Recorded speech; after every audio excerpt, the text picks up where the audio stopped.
Ну и сейчас самый интересный процесс приготовления розочек. Мы теперь жарим и даем форму розочки. То есть опускаем наши полоски в кипящее масло. Мгм. И при помощи нескольких легких движений получается, покажите, пожалуйста, как финал. Вот такая красота получается. Скорее к столу. Будем Давайте. пробовать.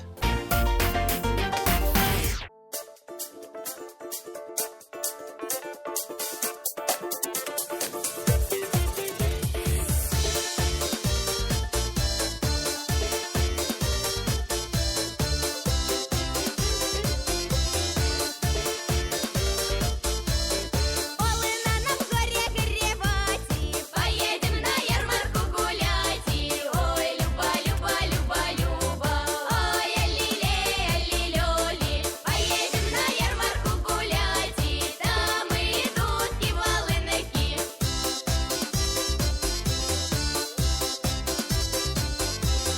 Там идут и волынки, там и скрипки, балалайки.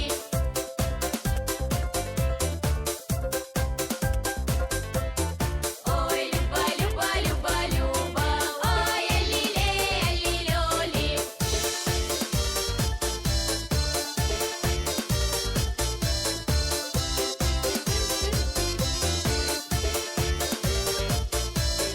Там Марина и Марина, красавица Катерина.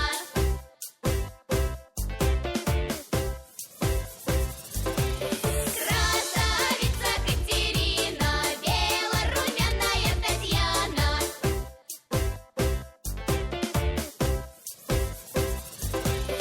Ой, Люба, Люба, Люба, Люба, ой, аллилей, аллилёли.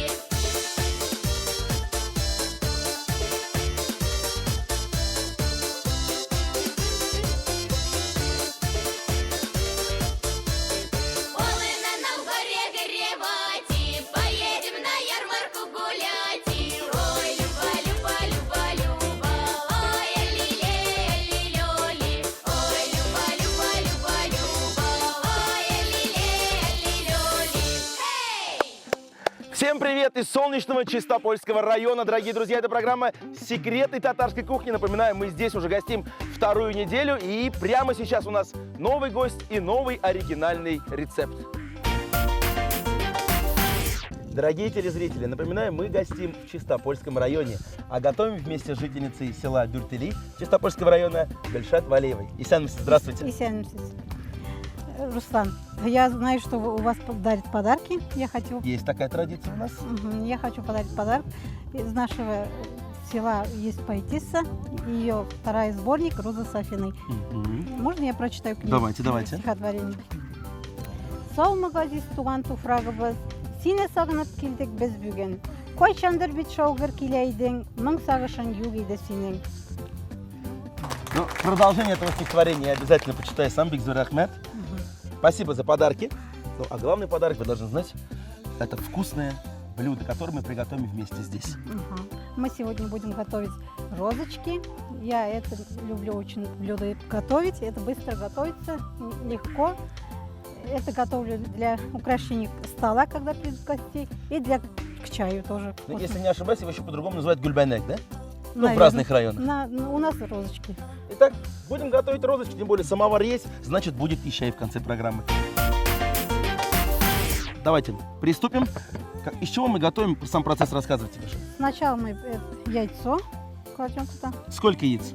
3 яйца целого и плюс 2 желтка. 2 желтка. Так, желток убираем. Гульшат, давайте для начала поговорим о кухне. Так, вы продолжайте, не отвлекайтесь, потому что я это не умею готовить. Расскажите, пожалуйста, вот вы вообще часто готовите и любите ли вы? Да, я очень люблю готовить.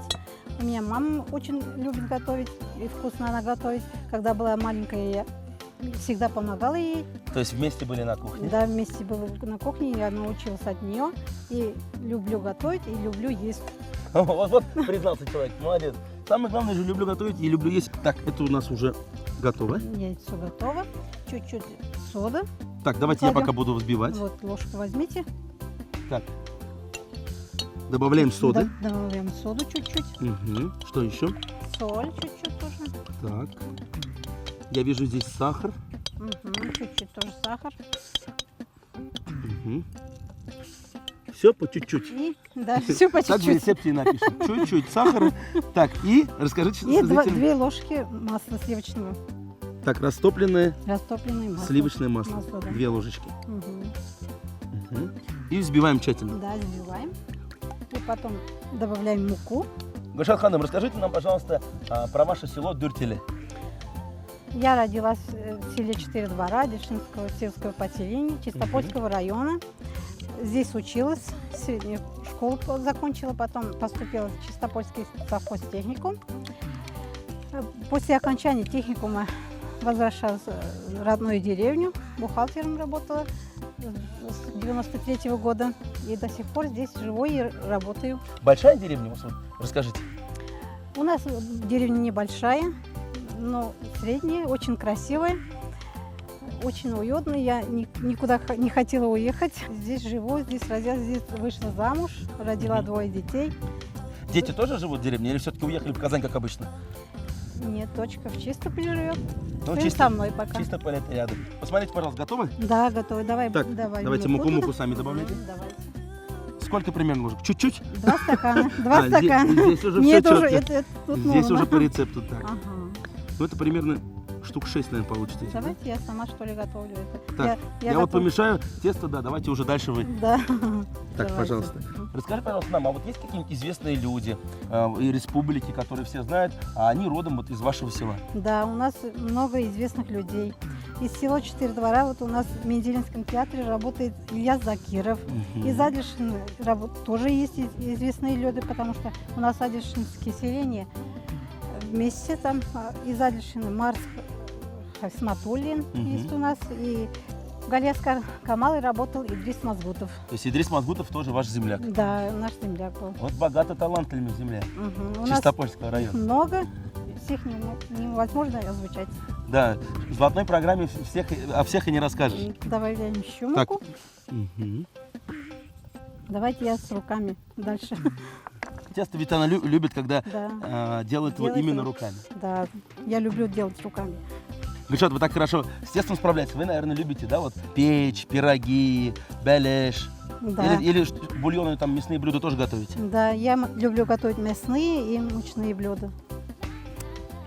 Мясные блюда. Беляш, печпечмак у нас же у татар. Кстати, И вот про беляш булочки. здесь, в Чистопольском районе, есть какая-то оригинальная начинка? Потому что мы готовили беляш из полбы, где-то готовят с гречкой, или здесь с картошкой оригинальный вариант. У нас, да, картошка основное и мясо. Кстати, о картошке, вот прямо позади нас, мы здесь находимся на Чистопольских просторах. Посмотрите, какая картошка. Урожай будет шикарным в этом году. Да, у нас, это, Рустам, много фермеров. Что только они не выращивают, и семечки, и картошку, и лук, и морковь, и капусту, все у нас есть. Вот какая плодородная земля-то здесь. Да, Что у не нас- посади, но без труда, ведь без труда все равно это не вырастешь. Да, у нас любит народ и трудиться, и отдыхать любит.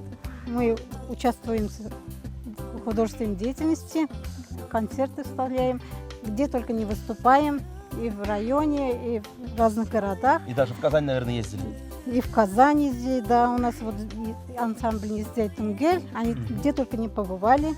Рустам, еще я хочу сказать, что у нас в селе 4 двора открылся новый клуб. Мы там выступаем концертами. И у нас проводятся праздники села, праздники улицы, сабантуи. Нет, вот Сабантуй я слышал праздник села. Что значит праздник улицы? То есть прям Да, вся улица выходит- Урамкины. Урамкины. Урам Бейрами была, Как да. он проходит? Вот очень интересно услышать. На это праздники села собираются все односельчане, одноклассники, родные, которые давно уже уезжали из нашей деревни. Это как Сабантуй бывает. Там Ну да, тоже как народные, традиция, там тоже народные игры, там тоже концерт бывает, там и блины, опять-таки чай, самовар, И, шашлыки. конечно, и розочки вот эти готовят. И розочки готовлю. Я готовлю розочки вот всем. Угощаю всех розочками. Вот так вот весело, дорогие друзья, на селе, и особенно на селе прекрасно летом, вот в такую красивую погоду.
Вот так мы весело живем. Весело живем и весело готовим. Дорогие друзья, после небольшой паузы мы продолжим. Оставайтесь с нами. Дорогие друзья, в Чистополе я вторую неделю и предлагаю вам еще раз прогуляться по этому интересному старинному городу.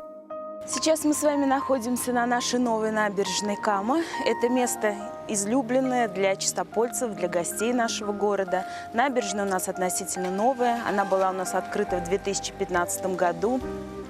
Здесь установлены малые архитектурные формы. Видимо, катер «Чистополец» в знак того, что город Чистополь всегда был городом речников. А наши часы, маленький Биг Бен, как чистопольцы его называют, в знак того, что часовой завод был градообразующим предприятием в свое время. Архитектурная форма, хлебные колосы. Город Чистополь – это город хлебный, и в XIX веке, и сегодня он остается хлебным городом. И в купеческие времена берег Камы был застроен амбарами, лабазами, крупяными складами, которые по площади занимали половину территории города. А здесь также разбиты площадки, аттракционы, то есть место, которое с удовольствием посещают чистопольцев. Наш кафедральный Свято-Никольский собор, который был построен в 1838 году. Всего 3 года понадобилось русским умельцам, чтобы воплотить в металле, камне и дереве идеи и замысла архитекторов. Строился собор по проекту казанского архитектора Петра Пятницкого, строителя главного корпуса Казанского университета. А вот ворота и ограды строил не менее известный казанский архитектор Фома Иванович Петонди. А в 1927 году он был закрыт. Его постигла та же участь, что и многие культовые учреждения по всей стране. Его даже пытались взорвать. Но на наше счастье не хватило привезенного из Бугульмы динамита. Тем динамитом была вот колокольня только взорвана, и ворота и ограда разрушена. И вот вплоть до 90-х годов собор стоял в таком полуразрушенном виде. Там располагались различные организации и ведомства НКВД. В том числе в подвалах собора расстреливали заключенных. И вот только в 90-е годы начались ремонтно-реставрационные работы, которые длились более 12 лет. В 2000 году была восстановлена колокольня, а на ней установлена звонница из 9 колоколов. Мы сейчас с вами находимся около дома купца второй гильдии Михаила Лаврентьевича Мельникова. Это, наверное, одно из самых красивых зданий нашего города. Оно является памятником республиканского значения, входит в государственный реестр 100 лучших архитектурных памятников Республики Татарстан. В свое время, в XIX веке, купец на первом этаже содержал бакалейный магазин, где продавались разные колониальные товары. А вот на втором этаже он открыл картинную галерею, которую совершенно бесплатно мог посетить любой чистополец и гость города. Картину он заказывал в Петербурге. Понятно, что это предполагало очень много расходов, никакой прибыли, и впоследствии Мельников разоряется. А вот его жена Прасковья Тимофеевна Мельникова оказалась женщиной очень предприимчивой, деловой, энергичной, и вместе со своими слугами во дворе этого здания она открывает пряничный цех, где был изобретен рецепт чистопольских печатных пряников, которые в больших количествах раскупались на ярмарках. Наш старейший Скорятинский сад, который берет свое начало с далекого 1868 года. Накануне, в 1867 году, Чистополь посещает грозный губернатор Казани Николай Яковлевич Скорятин. И когда он увидел на месте Хлебной площади очень грязную и запущенную территорию, он тут же собрал чистопольцев, именитых купцов и тоном, не терпящим никаких возражений, на этом месте приказал заложить сад. Сказал, что приедет и проверит. Чистопольцам ничего не оставалось делать, как собрать деньги, заказать саженцы лучших парковых деревьев и на этом месте разбить сад. Когда Скорятин приехал, посмотрел, сад ему очень понравился, и уже чистопольцы, немного осмелев, попросили разрешения присвоить саду его имя. Вот с тех пор он у нас называется Скорятинский сад. Сад у нас благоустроен, реконструирован, здесь разбиты детские площадки, аттракционы установлены. Так же, как и набережная Кама, Скорятинский сад является местом отдыха чистопольцев, гостей города. 1 октября 2015 года состоялось торжественное открытие памятника Борису Леонидовичу Пастернаку, одного из самых крупнейших известных поэтов 20 века, прозаика, блистательного переводчика, лауреата Нобелевской премии и просто очень удивительного человека. 2015 год – это юбилейный год, 125 лет со дня рождения.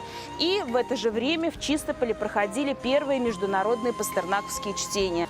Вот однажды, глядя на чей-то памятник, Пастернак сказал: «Наверное, неуютно стоять вот так каменным пеналом посреди площади, продуваемый ветром, и галки садятся тебе на темя. Но нам с Мариной это не грозит, нам памятниками не стоять». В чем провидение Пастернака не сбылось, памятник и Марине Ивановне Цветаевой установлен в Елабуге, и Борису Леонидовичу Пастернаку в Чистополе. Авторами их являются московские скульпторы Владимир Демченко, Александр Головачев, которые также присутствовали на церемонии открытия. Борис Пастернак жил в Чистополе во время эвакуации с 1941 по 1943 годы. Дом, в котором писатель снимал комнату, сохранился почти без изменений, и в нем открыт мемориальный музей. Обратите внимание на это здание. Это дореволюционная постройка.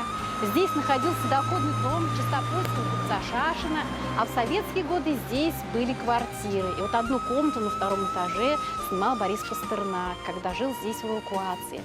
Музей был открыт в 1690 году, в год столетия со дня рождения Бориса Леонидовича. И долгое время музей находился только лишь вот в этой мемориальной части. Несколько лет тому назад при содействии Сергея Вадимовича Степашина наконец расселили оставшихся жильцов, и музей получил возможность занять все это здание. Весь второй этаж – это экспозиция музея. Давайте посмотрим. Проходите, пожалуйста. Спасибо. Итак, мы с вами в святая святых нашего музея. Это и есть та самая комната площадью 12 квадратных метров, в которой Борис Пастернак жил и работал почти 2 года. С октября 1941 по июнь 1943. Мебель, которая здесь находится, является подлинной. Все это сохранилось благодаря хозяевам этой квартиры Вавиловым. И когда создавался музей, оказалось, что создать ту обстановку совсем не сложно. Сохранилась и мебель, и фотографии, воспоминания. Обратите внимание, что даже птички на наших стенах не случайны. На фотографии они хорошо видны. Дело в том, что у хозяев здесь была детская, по воспоминаниям Лидии Васильевны, дочери хозяев, отец сам оформлял эту комнату для своих детей, для сына и дочери. И вот так они вошли в историю вместе с Пастернаком. На столе имеются подлинные вещи. Это чернильница, она также видна на снимке. Эту чернильницу передал музею Евгений Борисович, старший сын Пастернака. Подстаканник сохранили Вавиловы, так же, как и книги. В этом шкафу верхняя полочка – это прижизненное издание Льва Толстого. Возвращаясь в Москву, Пастернак подарил эти книги Лидии. Она училась уже в старших классах и планировала поступать в институт. В 2013 году нас навестили Пастернаки. Елена Владимировна, сноха Бориса Леонидовича, и Петр Евгеньевич, старший внук Пастернака, были здесь. Они осмотрели экспозицию, побеседовали с научными сотрудниками и пообещали пополнить музейную коллекцию личными вещами Бориса Леонидовича. Прислали нам чудесные экспонаты. Чудесные, потому что эти пальто и валенки имеют непосредственное отношение к нашему городу. В этой одежде Пастернак ходил здесь зимой.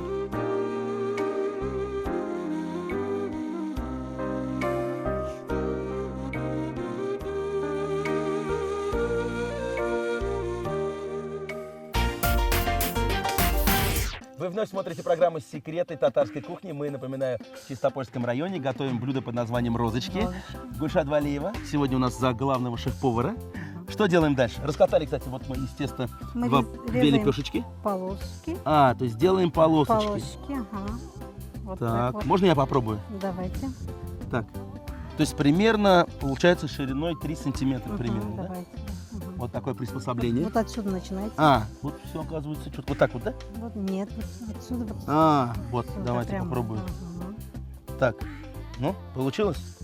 Получилось, да. Так, Давайте еще туда. Ага. Я хотела сказать, мы по спорту тоже развиты. У нас сельское поселение в этом году вообще во 2-е место по спартакиаде по району. Ну, на следующий год Алла-Берса будет первый. Да. Кстати, вот вы затронули тему спорта, да? Я лично, кстати, знаком с несколькими чемпионами. Среди них даже есть чемпионы мира по армрестлингу, и все они родом из Чистополя. Да, из Да, нашей... да что там говорить, у вас голова чемпион мира по армрестлингу. Да, я это хотела сказать еще вам. И у нас в деревне еще есть девушка одна, по 14 лет, Адиля Нуруддинова, она чемпионкой России стала. Тоже по армрестлингу. Да. Вот они таланты Чистопольской земли. Хорошо, а вот в общем спорт вот в Чистопольском районе-то как он? Есть ли дворцы и у вас спортивные? Заниматься спортом у нас созданы все условия. У нас есть спортивные комплексы, бассейны, ледовый дворец. И все это построено благодаря президенту. Руслан, это готово, мы будем жарить. Мы сейчас переходим к плите и попробуем сделать красивые розочки. Давайте. Ну и сейчас самый интересный процесс приготовления розочек. Прошу, Гульшат. Мы теперь жарим и даем форму розочки. То есть опускаем наши полоски в кипящее масло. И при помощи нескольких легких движений получается, покажите, пожалуйста, как финал. Внимание. Самое главное не передержать, иначе подгорит. Вот. Да, Давайте еще одно сделаем. для красоты. Итак. Вот такая красота получается. Скорее к столу. Будем Давайте. пробовать. Розочки гульбенек. 3 яйца и 2 желтка взбили, добавив сахар, соль, соду и растопленное сливочное масло. Всыпали муку и замесили крутое тесто. Тесто раскатали в тонкий пласт, как на лапшу, и нарезали на полоски толщиной 3-4 см. Обжарили полоски теста в кипящем растительном масле, закручивая каждую спиралью в виде бутона розы. При подаче розочки присыпали сахарной пудрой. Дорогие телезрители, если вы не успели записать рецепт нашего блюда, мы ждем вас в нашей группе ВКонтакте. Готовьте свои самые любимые блюда и делитесь кулинарными секретами. А также не забываем подписываться на наш канал на YouTube. Ну а сейчас самое время попробовать блюдо, которое мы сегодня готовили, под названием розочки. И вот они действительно как вот такие бутоны роз, да, выглядят? Очень красиво. Мы посыпали, кстати, сахарной пудрой немножко. Так. Давайте попробуем. Вот ароматный чай в моих руках. Так, берем розочку. Давайте сначала вы попробуйте. Сначала я, а если вкусно, тогда вы. Да. М, Ну как получилось? Во рту тает. Очень вкусно. Приятного чаепития. Руслан, я очень рада, что мы готовили вместе. Приезжайте к нам еще. Бигзур Ахмед, большое спасибо. Готовить в Чистопольском районе, вы знаете, мы уже 2 недели, было очень приятно. Здесь живут действительно дружелюбные, замечательные люди. Большое всем спасибо, друзья. Было здорово. Обязательно вернемся еще. До новых встреч!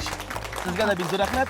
Вы смотрели программу «Секреты татарской кухни». На следующей неделе, дорогие друзья, новый район, новые гости и новые интересные кулинарные истории. Пока-пока.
Tatlar xanı başları, bik təmli həm fayda.